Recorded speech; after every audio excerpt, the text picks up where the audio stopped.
and welcome to IBC 2014. I'm Joe O'Halloran, Editor-in-Chief of Rapid TV News, and I'm here with Tom Yar, EVP Products and Partners of Conax.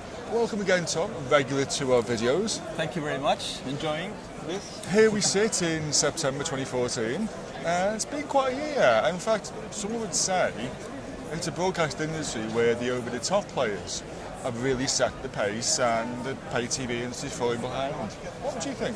I think you're absolutely right. I think most of the traditional pay TV operators, pay TV players, are sort of lagging behind. OTT has been successful. Some of the major OTT services, obviously Netflix growing immensely in Europe, they're taking a lot of the business from the pay TV operator. And we've been asking a lot of questions and listening very carefully to the needs of the pay TV operators. And they're struggling with it, with the P&L, finding out how to monetize on OTT. And they're struggling also with 2-3 year cycles of launching new services. So our focus at IBC this year has been to launch some really true entry-level services.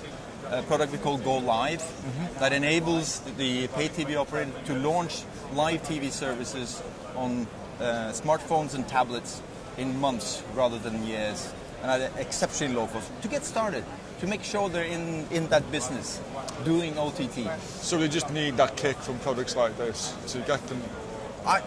That's the feedback we get from the market. Get your feet wet, get into the business and then start building the service from there once you gain experience. That really huge lift, climbing the big mountain of a full-fledged service with all singing, all dancing service. I think that's a very tough step to take for a lot of the pay TV operators.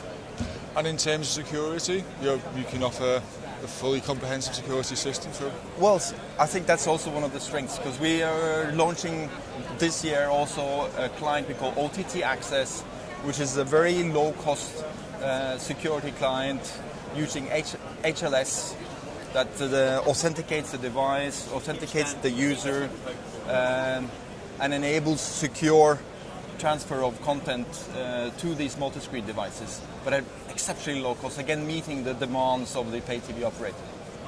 It's also been a great year, a momentous year for you guys with the Kudelski takeover in April. What's been happening? Well, a lot of things have been happening. I mean, Kudelski and Conax, Nagra and Conax, Kudelski and Conax were two enormously successful companies doing very well on our own. So obviously we're continuing to do that, to be successful on our own, and working behind the scenes on the potential synergies moving forward. And I think we will see a lot of benefit. Our customers will see a lot of benefit from technologies that we can now share within the group.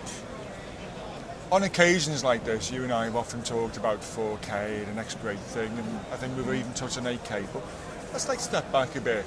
You mentioned earlier about OTT and the pay TV. That's the real TV world. How is 4K developing in this real world? People expected 4K to actually transition faster than traditional HD. Really? That was what we heard maybe 12 months ago.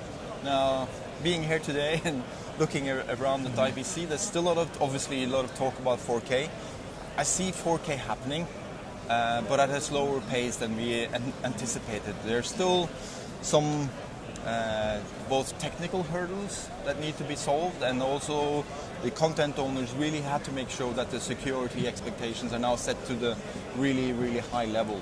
And I think content owners and security companies like us are still working on how to set those standards right. We mentioned before about over the top and the new trends in the industry.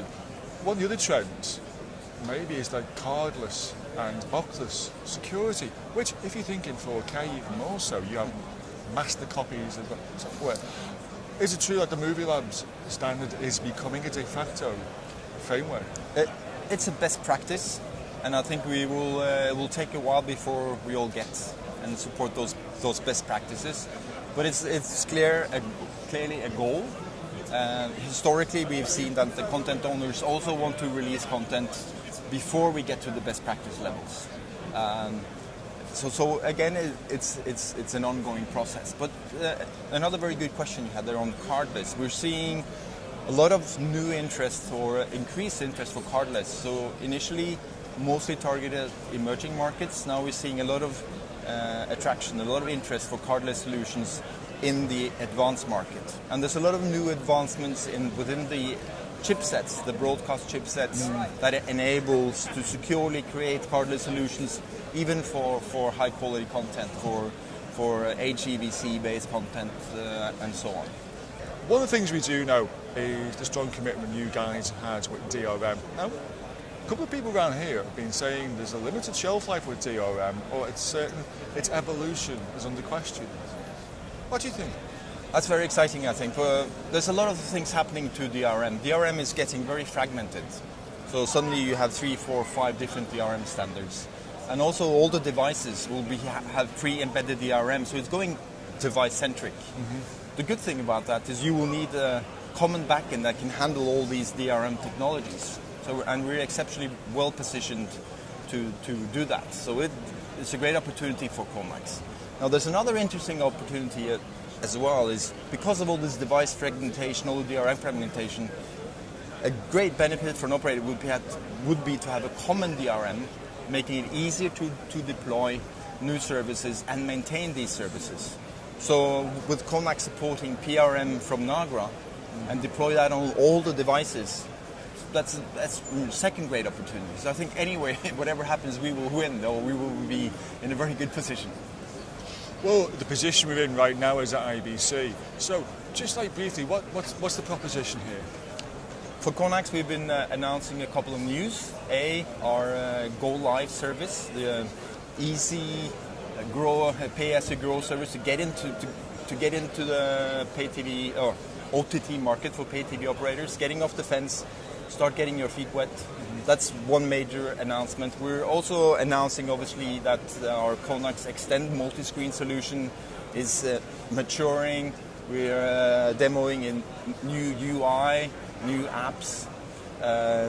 We are obviously talking more about cardless, but I think another question which could be very interesting as well is the synergies within the Kudelski group. So we have announced now that we will be supporting NOx. So NOx is an in-chip security technology from Nagra that can enable cardless solutions and even smart cards to be even more secure. We've announced that we will be supporting PRM, the DRM technology from Nagra, into the Conax backend. We will also add other products from the parent or sister companies like OpenTV will be available to Conax operators, and obviously adding the range of products from Smart ETV. Well, I was about to say, as Rapid TV News viewers hopefully read, about the Smart TV deal with the CAM modules. Exactly. That's excellent. So, but CAM modules is only the beginning. There's set-top boxes, and there's some new exciting products coming out from Smart ETV that we will be supporting from day one. Well, I was about to ask you the question if 12 months' time we'll probably be here speaking again. I'm looking forward to that. I am. So how different the industry will it be?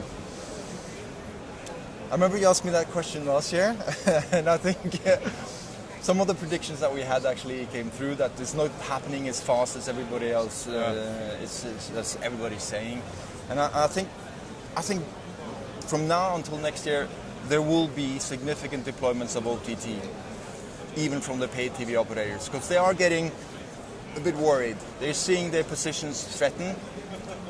They know they have to react, and I think they're now seeing that the tools are being made available to make it happen. So I think the significant thing that will happen between now and the next 12 months will be seeing OTT traction for paid TV operators. Well, I look forward to seeing you next year, Son. Thank you very much. Thank you.